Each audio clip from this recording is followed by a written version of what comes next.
Барлығына сәлем, сіздермен Бану. Бүгін осындай жаңа жылға арналған өте әдемі столдың үстін жайнатып жіберетін әрі өте дәмді салат жасайтын боламыз. Бұл салат ең қарапайым азық-түліктерден жасалады. Видеоны соңына дейін көріп, менің каналыма тіркелуді ұмытпаңыздар. Ең алдымен біз көкөністеріміз бен жұмыртқаны және тауық етін қайнатып аламыз. Пиязды турап суға салып қоямыз. Тауық етін майдалап турап аламыз. Көкөністердің барлығын үккіштен өткізіп майдалап аламыз.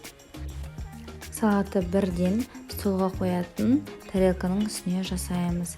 Ең алдымен картопты саламыз, одан кейін қаймақ болмаса майонезді жағып шығамыз, одан кейін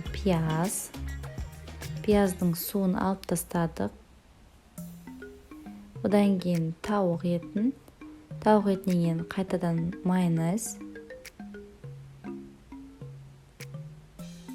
Одан кейін үккіштен өткізілген сәбіз, қайтадан майонез, осылай араластыра бересіздер кезекпен кезек. Ең үстінде осылай жұмыртқаны үккіштен өткізіп шығамыз. Тауық етінің орнына сиыр етінде қайнатып салса болады. Орта жағын осылай биіктеп жасаймыз. Шырша секілді болады. Осылай ортасынан стаканды алып тастаймыз.